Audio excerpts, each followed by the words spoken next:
Zdravím všetkých zberateľov pekných vecičiek. Mám tu takú peknú vecičku a ide o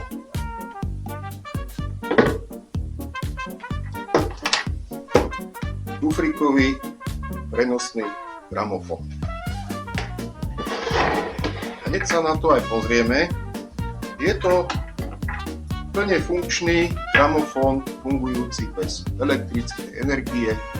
To znamená, že maximálne ekologický z čias, keď ešte nebol žiadny elektroodpad, nič sa nemuselo recyklovať, dokonca lampy na uliciach svietili iba pomocou svietiplynu, nebola treba žiadna elektrina, dokonca aj chladničky fungovali tak, že bola veľká drevená bedňa, do ktorej sa kupoval ľad a pravidelne sa menil každý týždeň podľa toho, aká bola teplota. Takže ideme sa pozrieť, ako to vyzerá vlastne. Dokonca aj auta boli tie prvé z dreva. Chodili kočiare, ťahané koňmi a po nich neostalo nič, pretože drevo zhnilo alebo zožrali červotoči. Z auta zostal iba motor a možno nejaké polovsy. No, takže ideme sa pozrieť, ako to vyzerá. Gramofón plne funkčný, hneď si ho predvedieme. Tu je v súprave takáto kľúka. Aj niektoré autá sa štartovali z kľúku ešte donedávna. A tá kľúka ide niekde sem.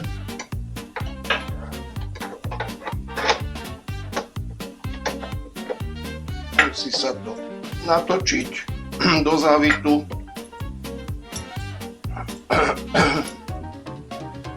Je tam. No a potrebujeme k tomu nejakú šelakovú platňu. Tie platne boli určené na rýchlosť 78 otáčok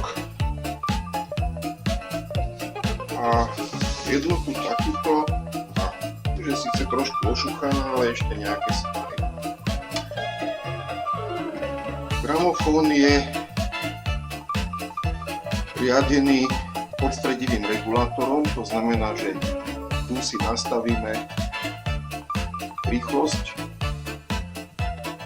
slow, fast a v strede je niekde 78. Uvidíme, ak sa nám to bude točiť. Prenoska pozostáva z obyčajnej oceľovej ihly, ktoré mali rôzne tvrdosti podľa toho, akú hlasitosť chceme, či chceme robiť ohlušujúcu diskotéku alebo len tak pianissimo. Membrána pozostávajúca zo súdy a obyčajný zvukovod, ktorý vedie v spodnej časti skrinky a vyúsťuje v tomto vlastne úložnom priestore. Čiže tuto je vlastne ozvučnica, je len vlastne taká trúba. Takže ideme na to. Natočíme si to.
Gramofón má ešte aj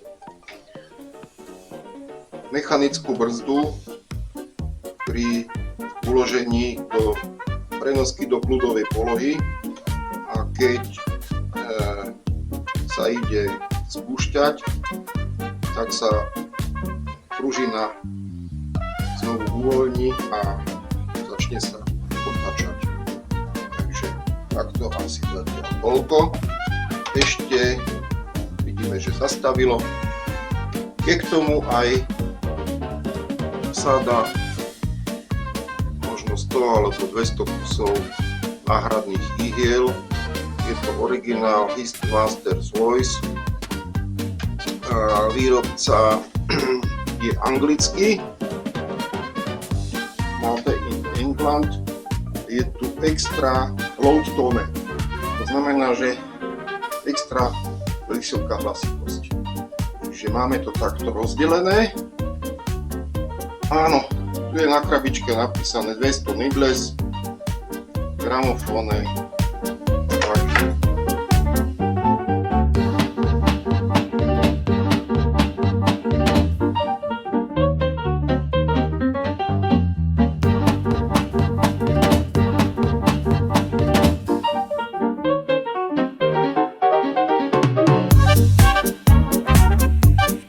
V tomto rohu je dokonca odkladací priestor na použité alebo aj nové ihly, praktické, dá sa vybrať.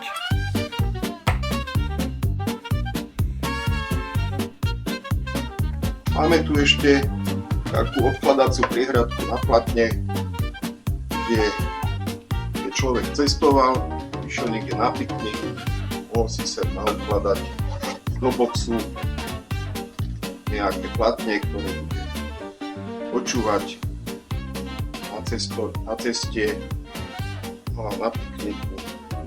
Takže zatiaľ toľko. Vidíme, že to funguje. Pekná vecička a teším sa zase na budúce, keď si budeme môcť pozrieť ďalšie zaujímavé vecičky, ktorých mám neurekom. Ďakujem pekne za sledovanie.